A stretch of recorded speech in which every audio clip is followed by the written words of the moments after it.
Capítulo 2. La separación y la expiación. Los orígenes de la separación.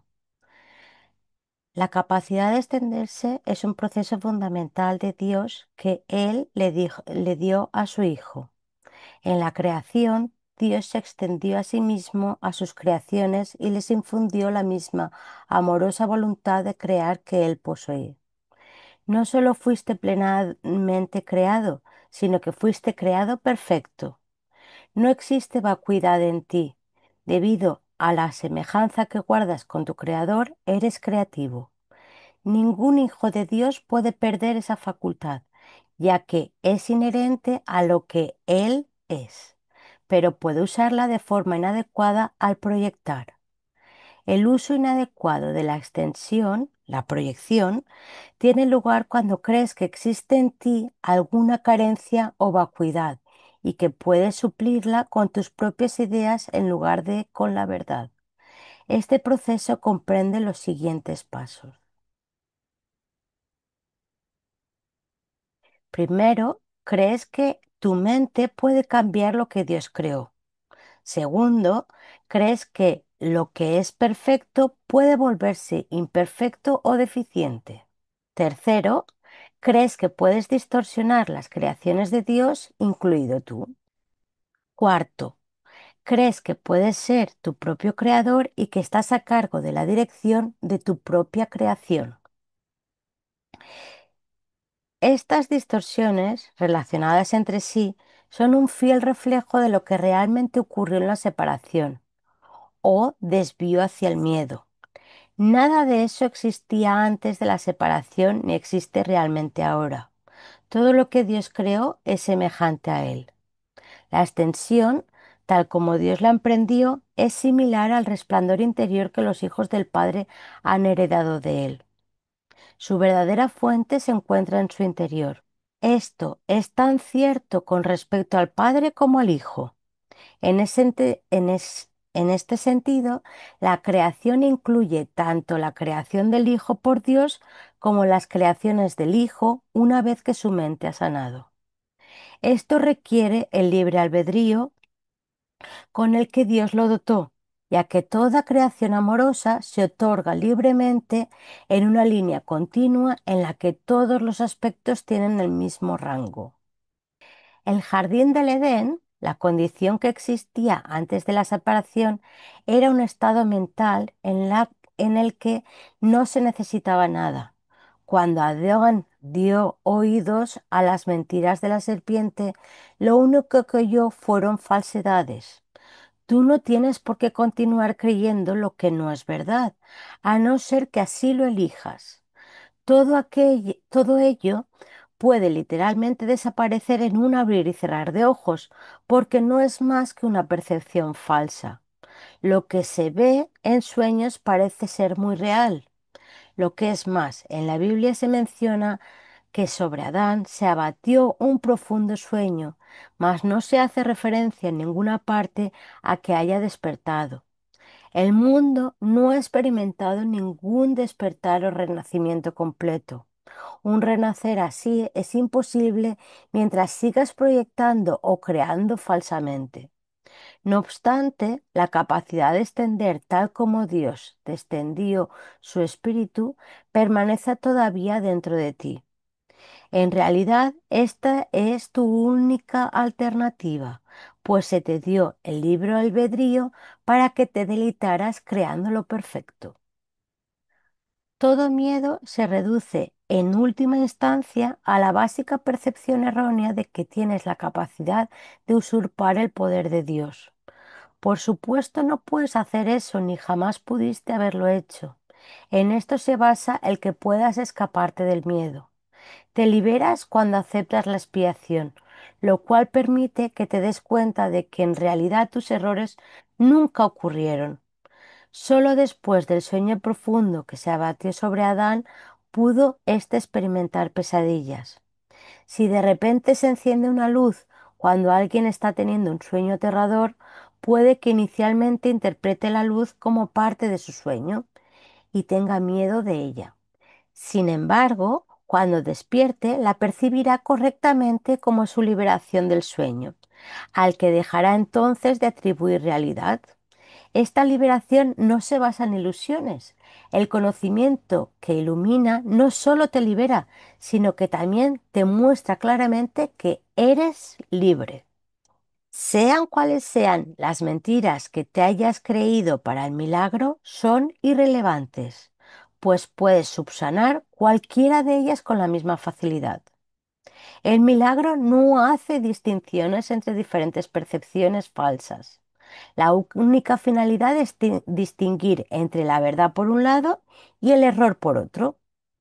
Algunos milagros pueden parecer más difíciles de obrar que otros, pero no te olvides del primer principio de este curso. No hay grados de dificultad en los milagros. En realidad, eres perfectamente invulnerable a toda expresión de falta de amor. Estas expresiones pueden proceder de ti o de otros, de ti hacia otros o de otros hacia ti. La paz es un atributo que se encuentra en ti. No puedes hallarla fuera de ti. La enfermedad es una forma de búsqueda externa. La salud es la paz interior. La paz te permite mantenerte ecuánime ante cualquier falta de amor procedente de afuera y te capacita mediante tu aceptación de los milagros para corregir las condiciones que resultarán de la falta de amor en los demás. La expiación como defensa. Puedes hacer cualquier otra cosa que yo te pida. Te he pedido que obres milagros y he dejado claro que los milagros son naturales, correctivos, sanadores y universales. No hay nada que no puedan lograr, pero no pueden obrarse con un espíritu de duda o de temor. Cuando tienes miedo de algo, estás admitiendo que ello tiene el poder de hacerte daño. Recuerda que donde esté tu corazón, allí también estará tu tesoro. Crees en lo que consideras valioso. Si tienes miedo, es que estás equivocado con respecto a lo que es valioso. Tu entendimiento inevitablemente evaluaría erróneamente y al otorgar el mismo poder a todos los pensamientos, inevitablemente destruirás la paz.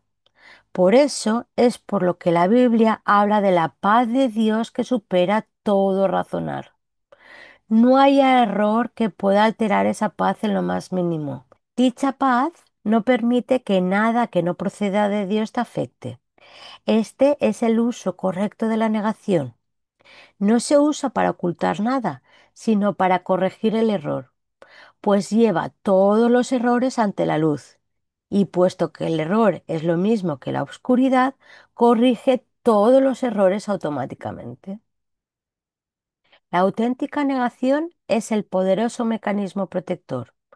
Puedes y debes negar toda creencia de que el error puede hacerte daño.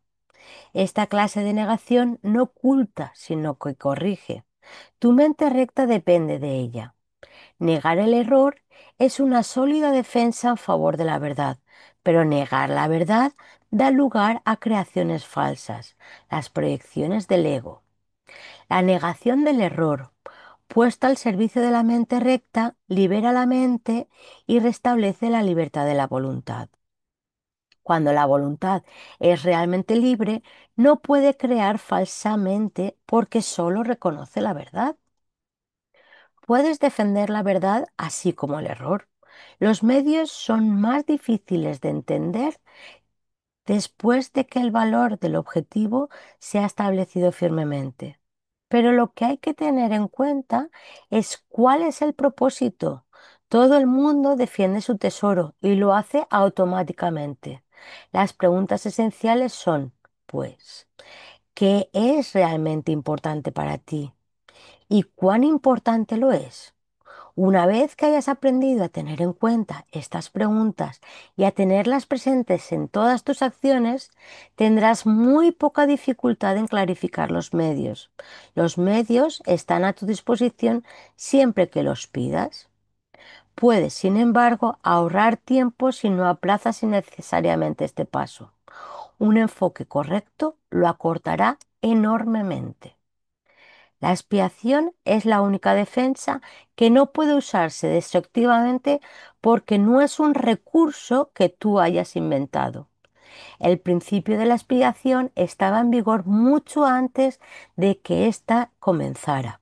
El principio fue el amor y la expiación fue un acto de amor.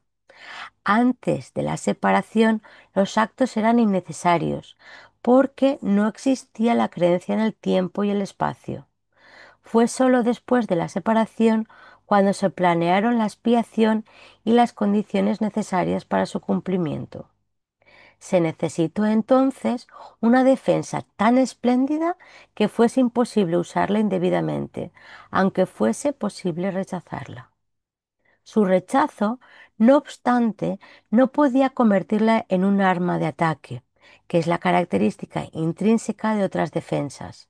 La expiación, pues, resulta ser la única defensa que no es una espada de dos filos, tan solo puede sanar. La expiación se instituyó dentro de la creencia en el tiempo y en el espacio para fijar un límite a la necesidad de la creencia misma y en última instancia para completar el aprendizaje. La expiación es la lección final.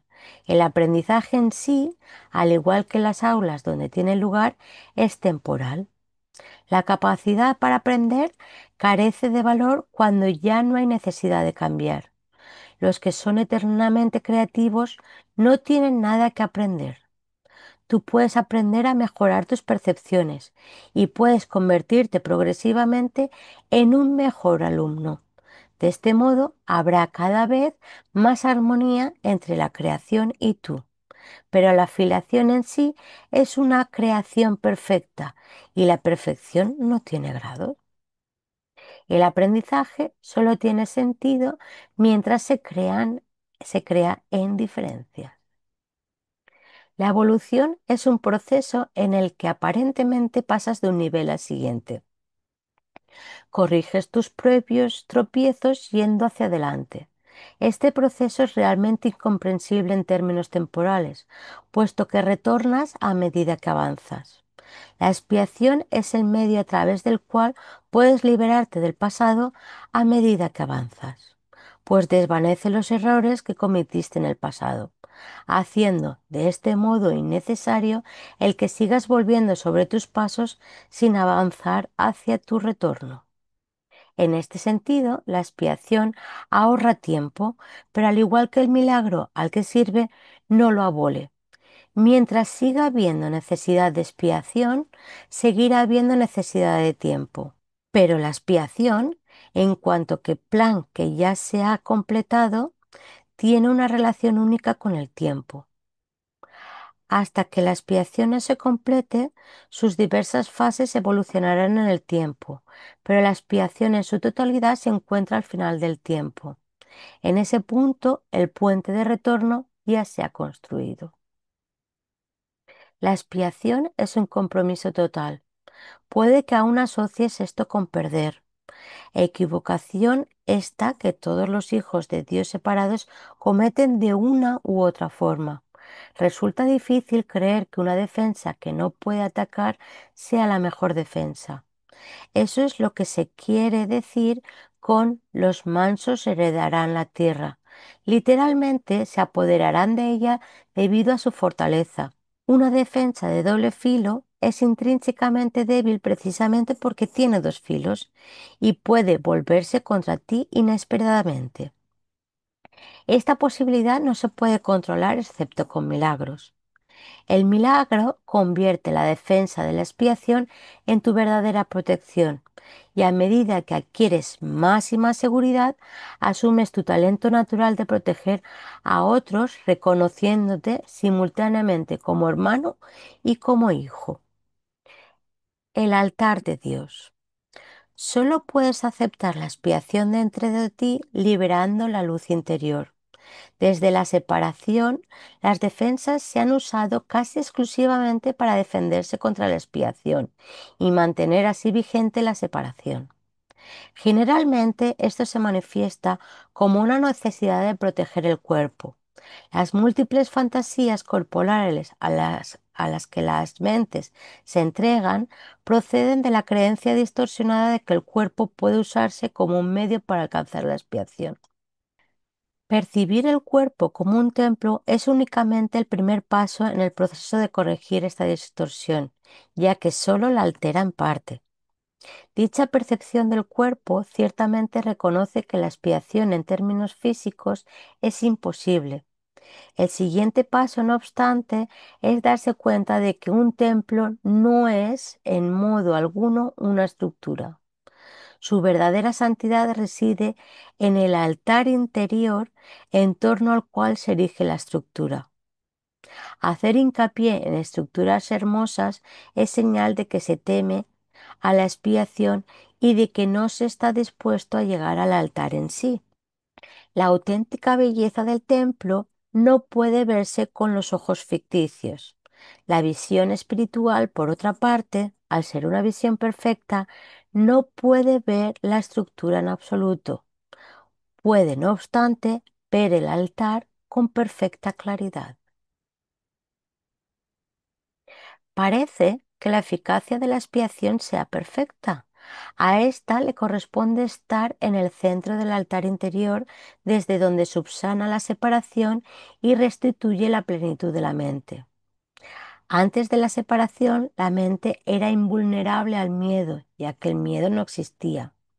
Tanto la separación como el miedo son creaciones falsas que tienen que deshacerse a fin de que se pueda restaurar el templo y abrir el altar para que reciba la expiación.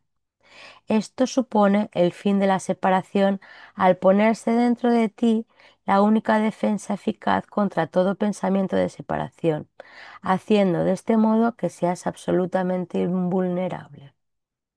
El que todos acepten la expiación es solo cuestión de tiempo. Tal vez parezca que esto contradice su libre albedrío, dada la inevitabilidad de la decisión final, pero en realidad no es así.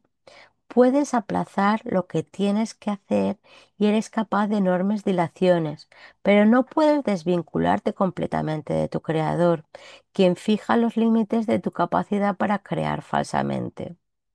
Una voluntad aprisionada engendra una situación tal que, llevada al extremo, se hace completamente intolerable. La resistencia al dolor puede ser grande, pero no es ilimitada. A la larga, todo el mundo empieza a reconocer, por muy vagamente que sea, que tiene que haber un camino mejor.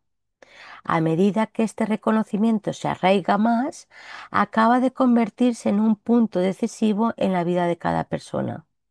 Esto finalmente vuelve a despertar la visión espiritual y al mismo tiempo mitiga el apego a la visión física. Este alternar entre los dos niveles de percepción se experimenta normalmente como un conflicto que puede llegar a ser muy agudo. Aún así, el desenlace final es tan inevitable como Dios. La visión espiritual literalmente no puede ver el horror y busca simplemente la expiación. Todas las soluciones que los ojos del cuerpo buscan se desvanecen. La visión espiritual mira hacia adentro e inmediatamente se da cuenta de que el altar ha sido profanado y de que necesita ser reparado y protegido. Perfectamente consciente de la defensa apropiada, la visión espiritual pasa por alto todas las demás y mira más allá del error hacia la verdad. Debido a la fuerza de su visión, pone a la mente a su servicio. Esto restablece el poder de la mente y hace que las demoras le resulten cada vez más intolerables al darse cuenta de que lo único que hacen es añadir dolor innecesario. Como resultado, la mente se vuelve cada vez más sensible a lo que antes habría considerado solo pequeñas molestias. Los hijos de Dios tienen derecho al perfecto bienestar que resulta de tener perfecta confianza. Hasta que no logran esto, se agotan a sí mismos y desperdician sus verdaderos poderes creativos en fútiles intentos de obtener un mayor bienestar valiéndose de medios inadecuados. Sin embargo, los medios reales ya les han sido provistos y no requieren esfuerzo alguno por su parte. La expiación es la única ofrenda digna de ser ofrecida en el altar de Dios, debido al valor que el altar en sí tiene. Fue creado perfecto y es absolutamente digno de recibir perfección. Entre Dios y sus creaciones existe una perfecta interdependencia. Él depende de ellas porque las creó perfectas. Les dio su paz para que nada las pudiera alterar ni engañar. Siempre que tienes miedo, te has engañado a ti mismo y tu mente no puede servir al Espíritu Santo. Eso te deja hambriento, pues te niega el pan de cada día. Dios se siente solo sin sus hijos y sus hijos se sienten solos sin Él. Tienes que aprender a ver el mundo como un medio para poner fin a la separación. La expiación es la garantía de que finalmente lo lograrán. La curación como la liberación del miedo.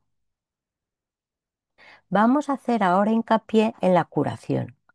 El milagro es el miedo, la expiación el principio y la curación el resultado. Hablar de una curación milagrosa es combinar impropiamente dos órdenes de realidad diferentes. Una curación no es un milagro. La expiación, el último milagro, es un remedio y cualquier clase de curación es el resultado. Es irrelevante a qué clase de error se aplique la expiación. Toda curación es esencialmente una liberación del miedo. Para poder llevarla a cabo, tú mismo debes estar libre de todo miedo. No entiendes lo que es la curación debido a tu propio miedo. Un paso importante en el plan de la expiación es deshacer el error en todos los niveles. La enfermedad o mentalidad no recta es el resultado de una confusión de niveles, pues siempre comporta la creencia de que lo que está mal en un nivel puede afectar adversamente a otro. Nos hemos referido a los milagros como un medio de corregir la confusión de niveles, ya que todos los errores tienen que corregirse en el mismo nivel en el que ocurrieron. Solo la mente puede errar. El cuerpo solo puede actuar equivocadamente cuando está respondiendo a un pensamiento falso.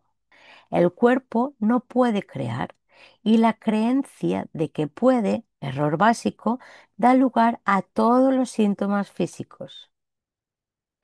Las enfermedades físicas implican la creencia en la magia.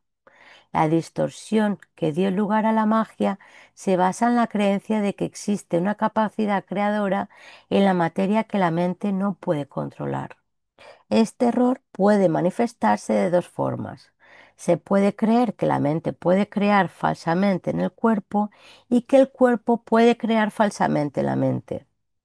Cuando se comprende que la mente, el único nivel de creación, no puede crear más allá de sí misma, ninguno de esos dos tipos de confusión tienen por qué producirse. Solo la mente puede crear, porque el espíritu ya fue creado y el cuerpo es un recurso del aprendizaje al servicio de la mente. Los recursos de aprendizaje no son lecciones en sí mismos. Su propósito es simplemente facilitar el aprendizaje. Lo peor que puede ocurrir cuando se usan indebidamente es que no lo faciliten. De por sí, un recurso de aprendizaje no puede producir errores en el aprendizaje. El cuerpo, si se le entiende correctamente, comparte la invulnerabilidad de la expiación en lo que respecta a las defensas de doble filo. Ello es así no porque sea un milagro, sino porque de por sí no da lugar a interpretaciones falsas. El cuerpo es sencillamente parte de tu experiencia en el mundo físico. Se puede exagerar el valor de sus capacidades y con frecuencia se hace. Sin embargo, es casi imposible negar su existencia en este mundo. Los que lo hacen se dedican a una forma de negación particularmente inútil. En este caso, el término inútil significa únicamente que no es necesario proteger a la mente negando lo no mental. Si uno niega este desafortunado aspecto del poder de la mente, está negando también el poder mismo. Todos los remedios materiales que aceptas como medicamento para los males corporales son reafirmaciones de principios mágicos. Este es el primer paso que nos conduce a la creencia de que el cuerpo es el causante de sus propias enfermedades. El segundo paso, en falso, es tratar de curarlo por medio de agentes no creativos. Esto no quiere decir, sin embargo, que el uso de tales agentes con propósitos correctivos sea malo. A veces la enfermedad tiene tan aprisionada la mente que temporalmente le impide a la persona tener acceso a la expiación. En ese caso, tal vez sea prudente usar un enfoque conciliatorio entre el cuerpo y la mente en el que a algo externo se le adjudica temporalmente la creencia de que puede curar.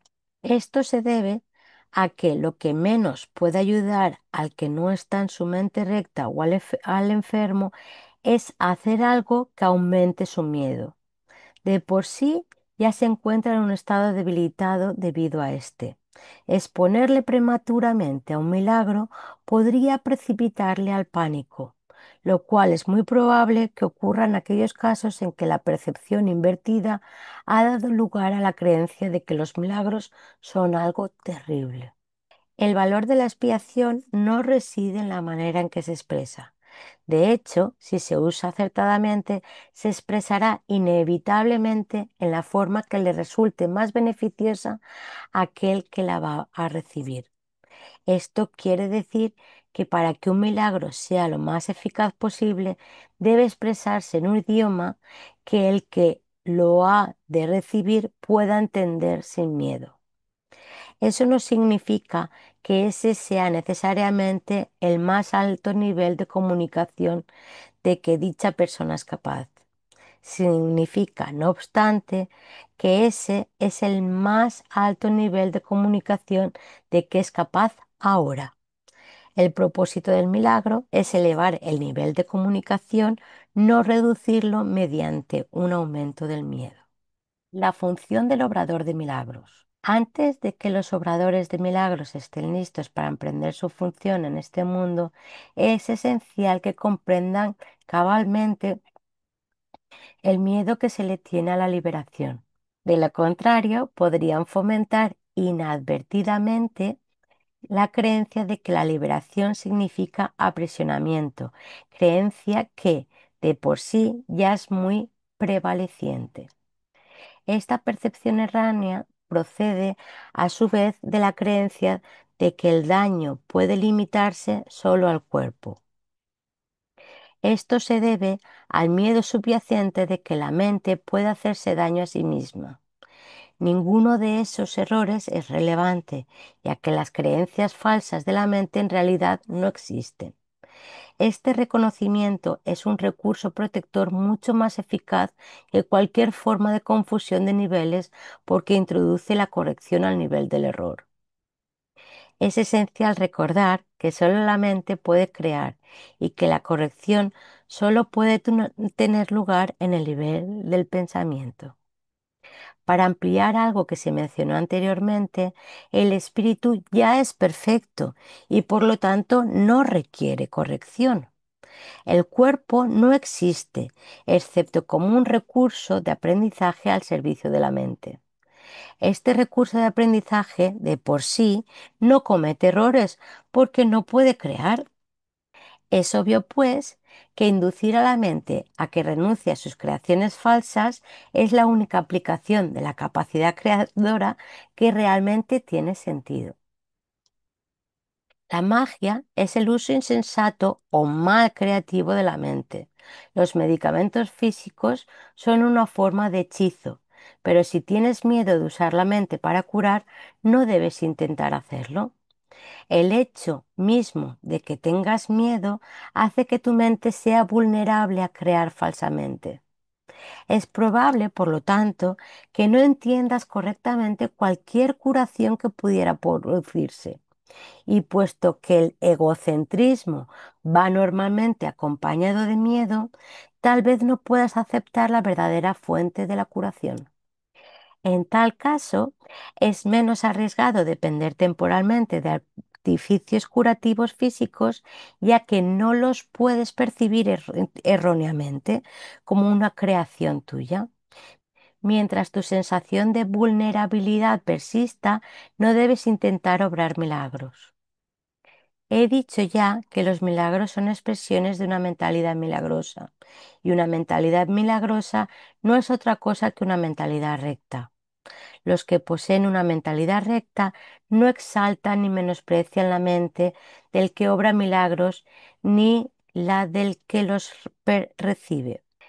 En cuanto que medio de corrección, sin embargo, el milagro no tiene que esperar a que el que lo ha de recibir goce de una mentalidad recta. De hecho, su propósito es de restituirle su mente recta. Es esencial, no obstante, que el obrador de milagros esté en su mente recta, aunque sea brevemente, o de lo contrario, será incapaz de restablecer la mentalidad recta en otros. El sanador que confía en su propio estado de preparación pone en peligro su entendimiento. Estás perfectamente a salvo siempre que no te preocupes en absoluto por tu estado de preparación, pero mantengas firme confianza en el mío. Si tu inclinación a obrar milagros no está funcionando debidamente, es siempre porque el miedo se ha infiltrado en tu mentalidad recta y la ha invertido. Toda forma de mentalidad no recta es el resultado de negarte a aceptar la expiación para ti mismo.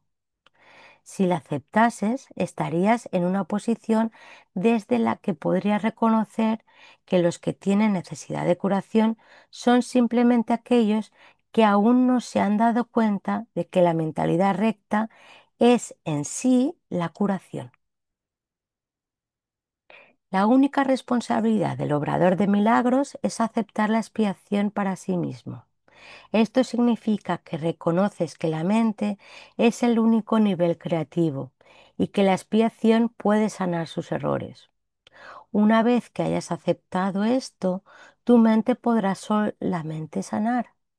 Al negarle a tu mente cualquier potencial destructivo y restituir de nuevo sus poderes estrictamente constructivos, te colocas en una posición desde la que puedes eliminar la confusión de niveles en otros. El mensaje que entonces les comunicas es el hecho irrefutable de que sus mentes son igualmente constructivas y de que sus creaciones falsas no pueden hacerles daño. Al afirmar esto, liberas a la mente de la tendencia a exagerar el valor de su propio recurso de aprendizaje y la restituyes a su verdadero papel de estudiante. Debe subrayarse nuevamente que al cuerpo le resulta tan imposible aprender como crear. En cuanto que recurso de aprendizaje se deja llevar simplemente por el estudiante, más si se le dota falsamente de iniciativa propia, se convierte en una seria obstrucción para el mismo aprendizaje que debería facilitar. Solo la mente es capaz de iluminación. El espíritu ya está iluminado y el cuerpo de por sí es demasiado denso. La mente, sin embargo, puede hacer llegar su iluminación hasta el cuerpo al reconocer que éste no es el estudiante y que por lo tanto no tiene la capacidad de aprender. Es muy fácil, no obstante, poner al cuerpo en armonía con la mente una vez que ésta ha aprendido a mirar más allá de él hacia la luz. El aprendizaje que verdaderamente corrige comienza siempre con el despertar del espíritu y con el rechazo de la fe en la visión física. Esto frecuentemente entraña temor, ya que tienes miedo de lo que tu visión espiritual te mostraría. Anteriormente dije que el Espíritu Santo no puede ver errores y que solo puede mirar más allá de ellos hacia la defensa de la expiación. No cabe duda de que esto puede producir incomodidad, mas la incomodidad no es el resultado de la percepción. Cuando se le permite al Espíritu Santo contemplar la profanación del altar, Él mira de inmediato hacia la expiación. Nada que Él reciba puede producir miedo. Todo lo que resulta de la conciencia espiritual simplemente se canaliza hacia la corrección. La incomodidad se manifiesta únicamente para atraer a la conciencia la necesidad de corrección. El miedo a la curación surge, en última instancia, de no estar uno completamente dispuesto a aceptar que la curación es necesaria. Lo que el ojo físico ve no es correctivo, ni tampoco es posible corregir el error mediante ningún medio físicamente visible. Mientras creas en lo que tu visión física te muestra, tus intentos de corregir estarán mal encauzados. La verdadera visión queda nublada porque te resulta intolerable ver tu propio altar profanado. Mas como el altar ha sido profanado, tu estado se torna doblemente peligroso a menos que percibas que así ha sido. Curar es una habilidad que se desarrolló después de la separación, antes de la cual era innecesaria. Es temporal al igual que todos los aspectos de la creencia en el tiempo y en el espacio. Mientras el tiempo continúe, no obstante, la curación seguirá siendo necesaria como miedo de protección. Esto se debe a que la curación se basa en la caridad, y la caridad es una forma de percibir la perfección en otro aun cuando no puedes percibirla en ti mismo. La mayoría de los conceptos más elevados que ahora eres capaz de concebir dependen del tiempo. La caridad, en realidad, no es más que un pálido reflejo de un amor mucho más poderoso y todo abarcador que se encuentra mucho más allá de cualquier forma de caridad que te hayas podido imaginar hasta ahora. La caridad es esencial para la mentalidad recta, aun en la pequeña medida en que ahora puedes alcanzarla. La caridad es una manera de ver a otro como si ya hubiese llegado mucho más allá de lo que en realidad ha logrado en el tiempo hasta ahora.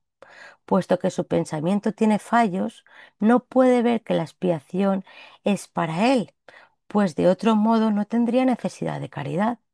La caridad que se le concede es a la vez una confirmación de que necesita ayuda, así como el reconocimiento de que la aceptará.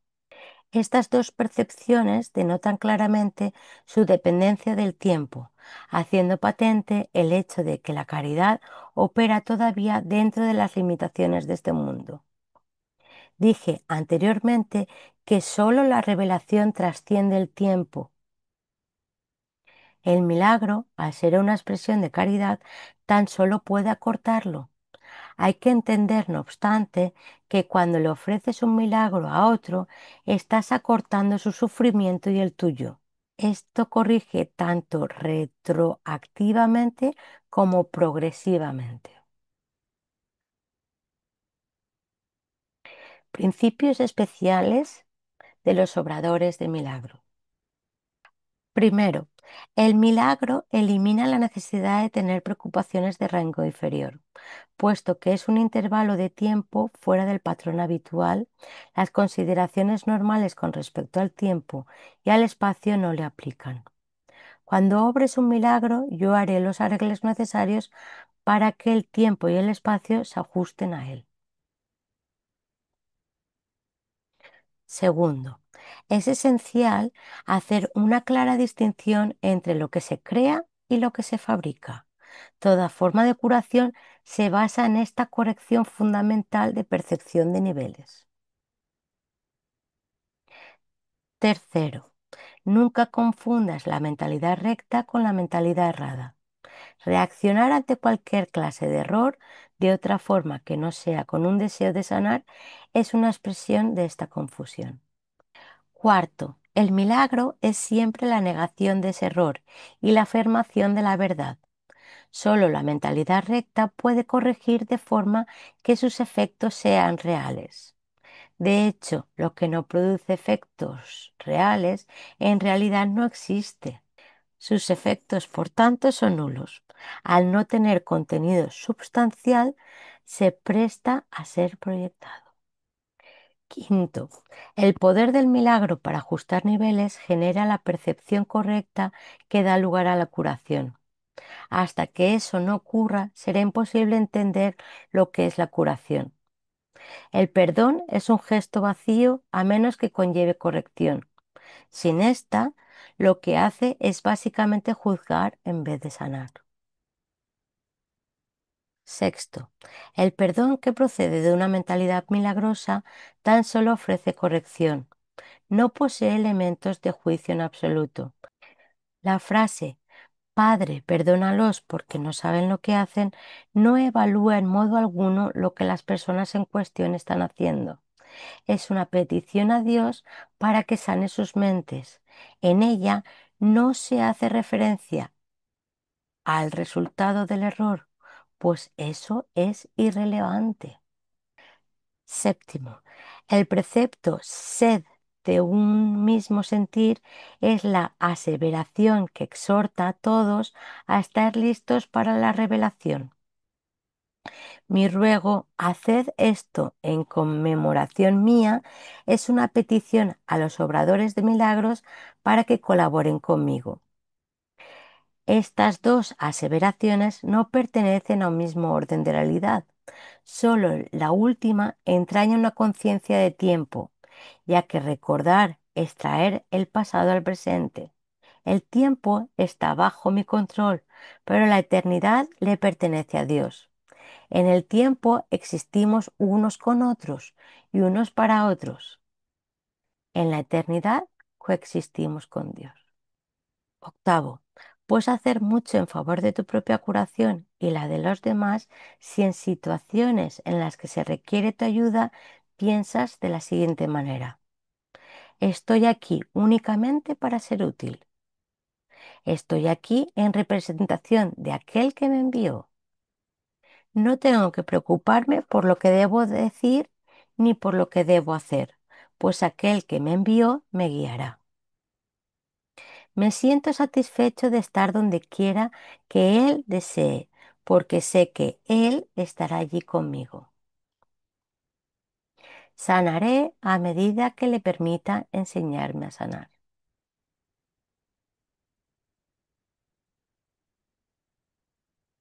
Miedo y conflicto. Tener miedo parece ser algo involuntario y no estar bajo tu control.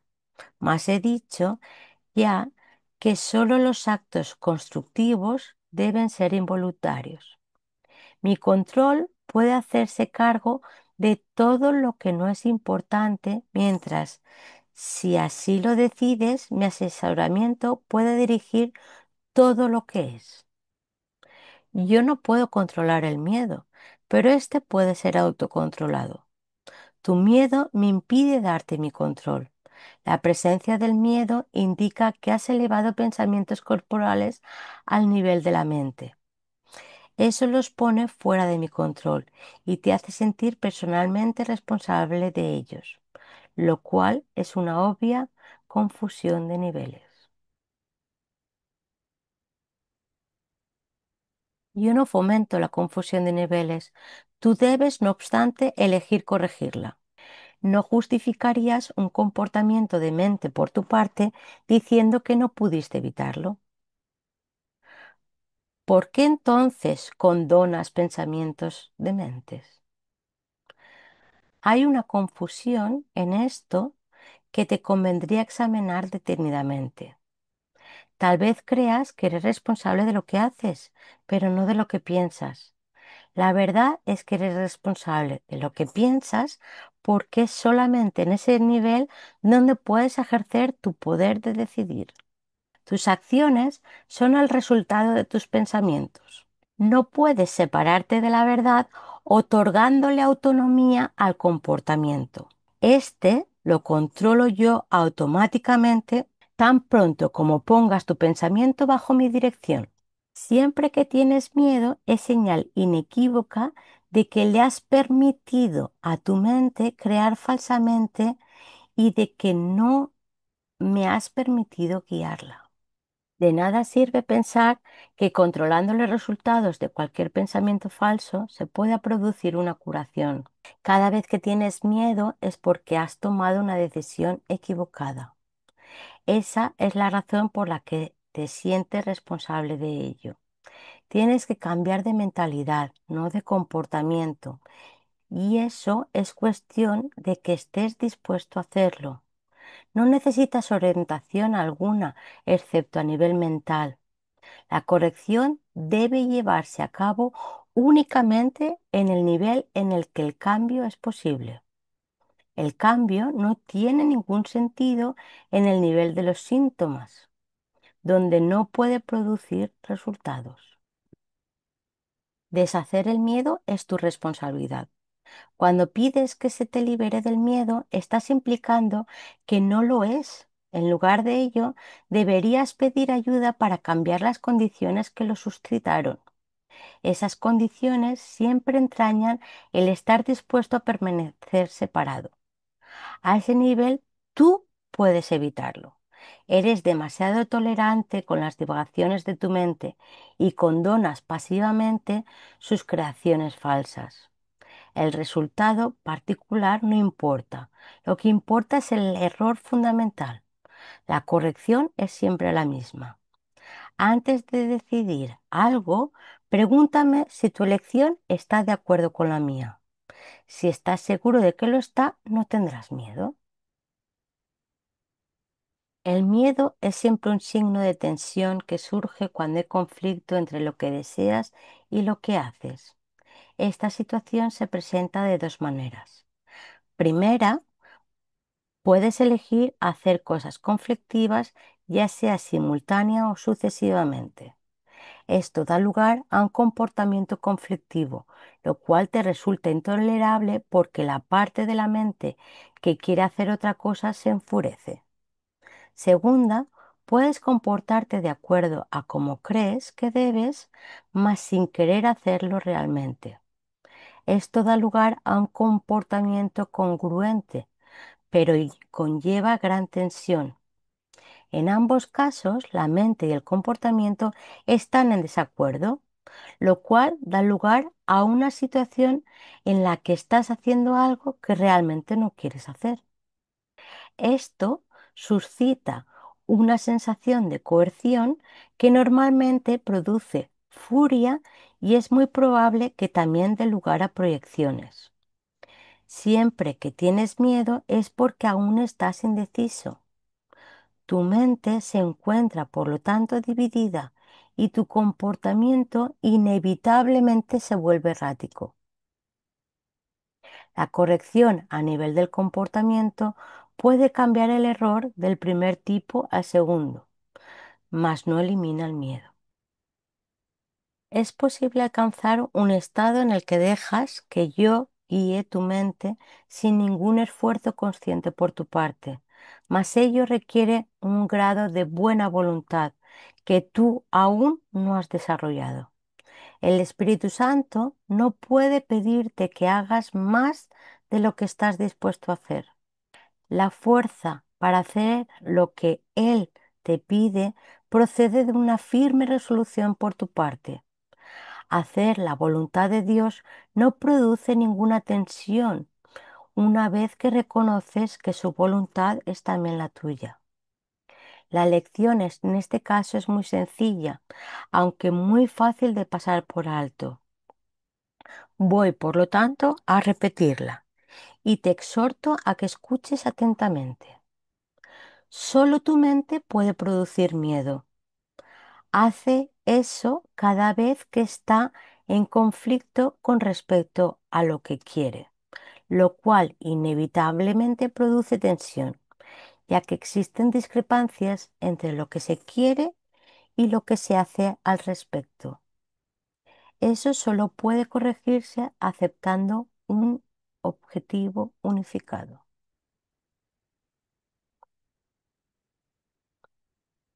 El primer paso correctivo para deshacer el error es darse cuenta, antes que nada, de que todo conflicto es siempre una expresión de miedo.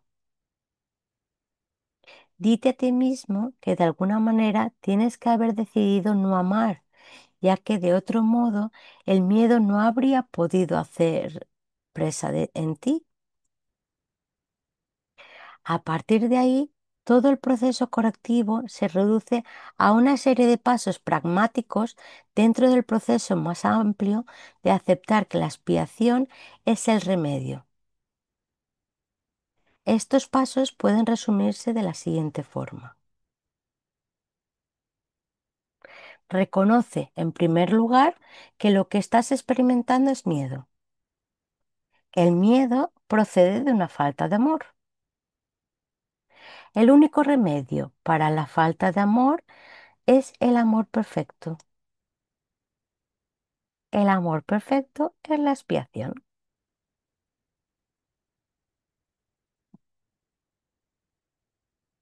He subrayado que el milagro, la expresión de la expiación, es siempre un gesto de respeto del que es digno para con otro que es digno también.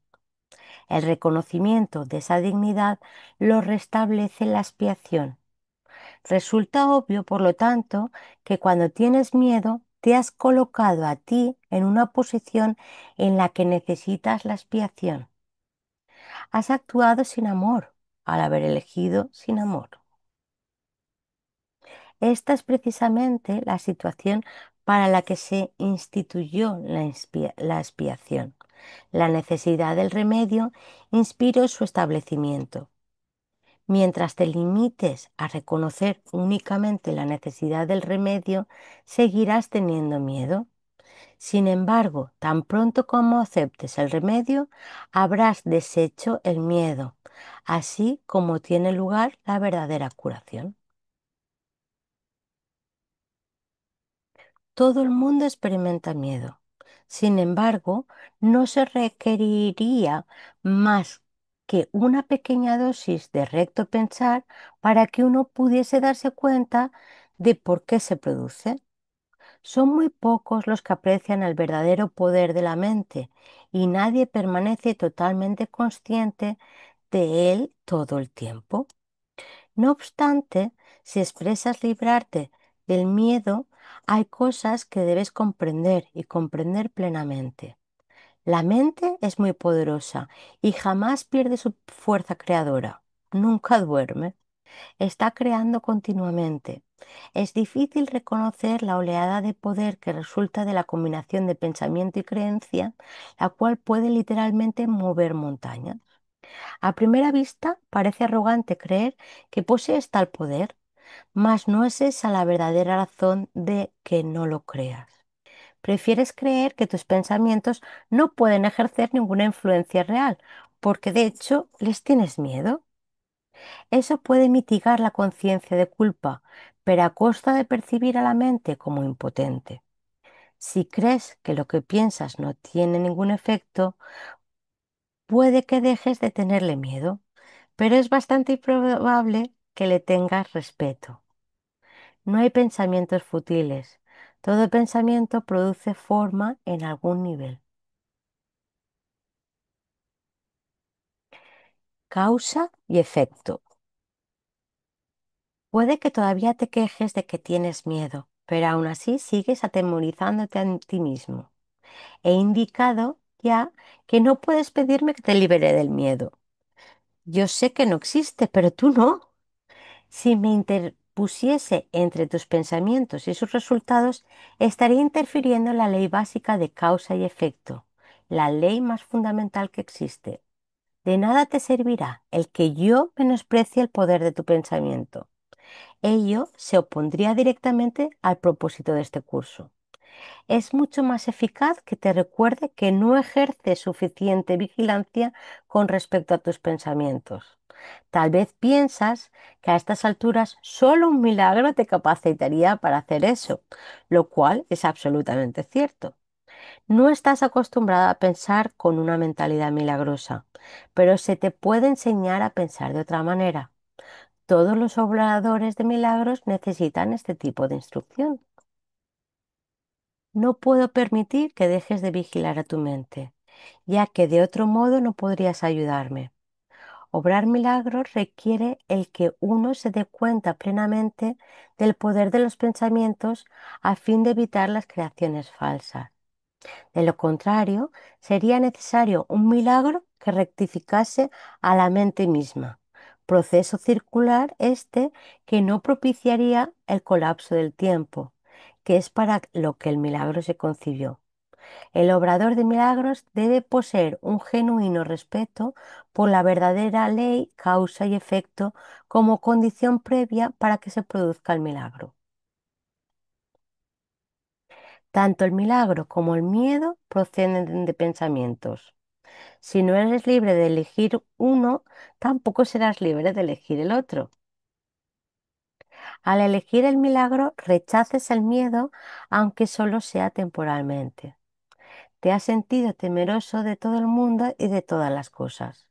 Tienes miedo de Dios, de mí y de ti mismo.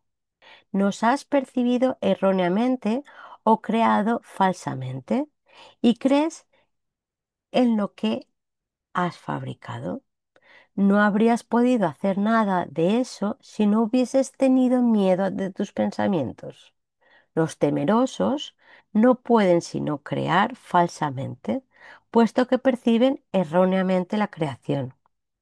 Cuando creas falsamente, no puedes sino sufrir. El principio de causa y efecto se convierte ahora en un verdadero catalizador, aunque solo sea temporalmente. En realidad, causa es un término que le corresponde propiamente a Dios y su efecto es su Hijo. Esto supone una serie de relaciones de causa y efecto completamente diferentes de la que tú introduces en tus creaciones falsas. El conflicto fundamental en este mundo es, pues, entre la creación y la creación falsa. Todo miedo está implícito en la segunda y todo amor en la primera. El conflicto es, por lo tanto, entre el amor y el miedo. Ya hemos dicho que crees que no puedes controlar el miedo porque tú mismo lo inventaste y tu creencia en él parece ponerlo fuera de control. Sin embargo, todo intento de resolver el error tratando de dominar el miedo es inútil. De hecho, eso no hace más que corroborar su poder al asumirse que necesita ser dominado. La verdadera solución descansa enteramente en alcanzar el dominio por medio del amor. En el interín, no obstante, la sensación de conflicto es inevitable, ya que te has colocado a ti mismo en una posición en la que crees en el poder de algo que no existe. La nada y el todo no pueden existir. Creer en uno es negar el otro.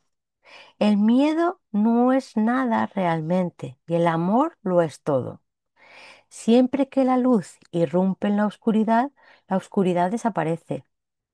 Lo que tú crees es cierto para ti. En este sentido, la separación ha ocurrido y negarlo sería utilizar incorrectamente la negación. Concentrarse en el error, no obstante, no es más que otro error. El procedimiento correctivo inicial consiste en reconocer temporalmente que hay un problema, mas solo como señal de que tiene que ser corregido de inmediato. Esto da lugar a un estado mental en el que la expiación puede ser aceptada sin demora. Debe señalarse, no obstante, que en última instancia no puede haber transigencia alguna entre lo que lo es todo y lo que no es nada. El tiempo es esencialmente un recurso por medio del cual se puede abandonar toda idea de transigencia al respecto. Este proceso parece ser gradual debido únicamente a que el tiempo en sí comprende intervalos que no existen. La creación falsa hizo que esto fuese necesario como recurso de corrección. La aseveración porque tanto amó Dios al mundo que le dio su unigénito Hijo, para que todo el que crea en Él no perezca, mas tenga vida eterna, necesita solamente una leve corrección para que tenga sentido en este contexto.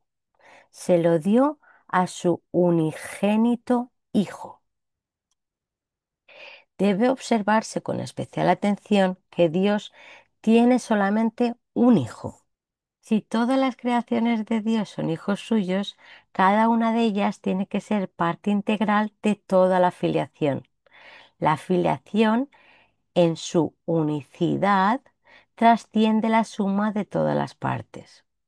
Este hecho, no obstante, queda velado mientras falte una sola de ellas.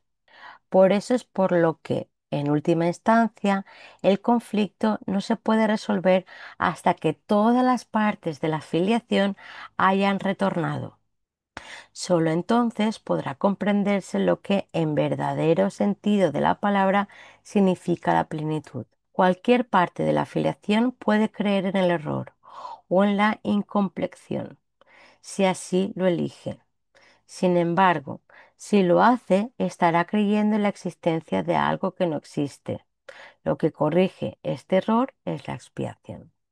Ya he hablado brevemente acerca de la condición de estar listo, pero tal vez pueda ser útil mencionar aquí algunos puntos adicionales.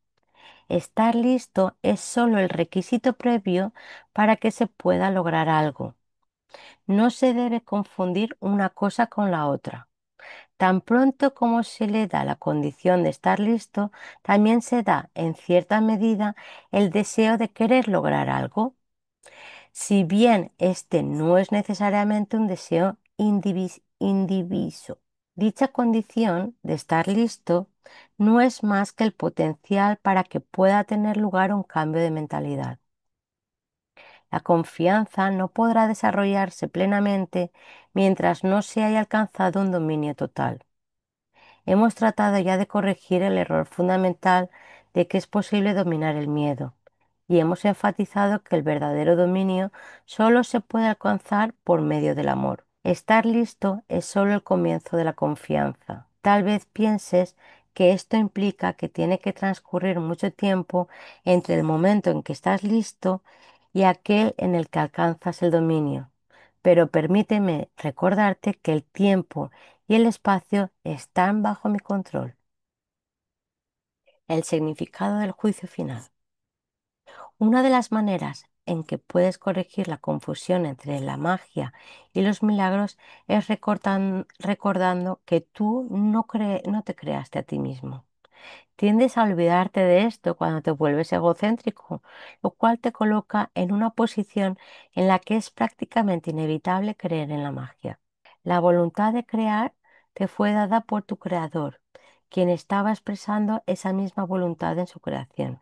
Puesto que la capacidad de crear reside en la mente, todo lo que creas es necesariamente una cuestión de voluntad. De ello se desprende también que lo que haces por tu cuenta es real para ti, mas no lo es en la mente de Dios. Esta distinción básica conduce directamente al verdadero significado del juicio final. El juicio final es una de las ideas más atemorizantes de tu sistema de pensamiento. Eso se debe a que no entiendes lo que es. Juzgar no es un atributo de Dios. El juicio final se originó a raíz de la separación como uno de muchos recursos de aprendizaje que se incluyeron en el plan general. Del mismo modo en que la separación abarcó un periodo de millones de años, así el juicio final se extenderá por un periodo igualmente largo o tal vez aún más largo. Su duración, no obstante, puede acortarse enormemente mediante los milagros, el recurso que acorta el tiempo, pero no lo abole. Si un número suficiente de nosotros llega a alcanzar una mentalidad verdaderamente milagrosa, este proceso de acortar el tiempo puede llegar a ser virtualmente inconmensurable. Es esencial, no obstante, que te liberes a ti mismo del miedo cuanto antes, pues tienes que escapar del conflicto si es que has de llevar paz a otras mentes. Por lo general, se considera al juicio final como un proceso que Dios emprendió, pero en realidad son mis hermanos quienes lo emprenderán con mi ayuda. El juicio final es la última curación en vez de un reparto de castigos, por mucho que pienses que los castigos son merecidos. El castigo es un concepto completamente opuesto a la mentalidad recta, y el objetivo del juicio final es restituirte tu mentalidad recta. Se podría decir que el juicio final es un proceso de correcta evaluación. Significa simplemente que todos llegarán por fin a entender qué es lo que tiene valor y qué es lo que no lo tiene. Después de que esto ocurra, la capacidad para elegir podrá ser dirigida racionalmente, pero hasta que no se haga esa distinción, las oscilaciones entre la voluntad libre y la aprisionada no podrán sino continuar. El primer paso hacia la libertad comprende separar lo falso de lo verdadero. Este es un proceso de separación en el sentido constructivo de la palabra y refleja el verdadero significado del Apocalipsis. Al final, cada cual contemplará sus propias creaciones y elegirá conservar solo lo bueno, tal como Dios mismo contempló lo que había creado y vio que era bueno. A partir de ahí, la mente podrá comenzar a contemplar sus propias creaciones con amor por razón del mérito que tienen. Al mismo tiempo, repudiará inevitablemente sus creaciones falsas que, en ausencia de la creencia que las originó, dejarán de existir. El término juicio final asusta no solo porque ha sido proyectado sobre Dios, sino también por la asociación de la palabra final con la muerte. Este es un juicio sobresaliente de la percepción invertida. Si se examina objetivamente el significado del juicio final, queda muy claro que en realidad es el umbral de la vida. Nadie que viva atemorizado puede estar realmente vivo. No te puedes someter a ti mismo a tu propio juicio final porque tú no te creaste a ti mismo. Puedes, no obstante, aplicarlo significativamente y en cualquier momento a todo lo que has fabricado y retener en la memoria solo lo creativo y lo bueno. Eso es lo que tu mentalidad recta no puede sino dictar. El único propósito del tiempo es darte tiempo para alcanzar ese juicio, el cual no es otra cosa que el juicio perfecto con respecto a tus propias creaciones perfectas. Cuando todo lo que retengas en la memoria sea digno de amor, no habrá ninguna razón para que sigas teniendo miedo. Este es tu papel en la expiación.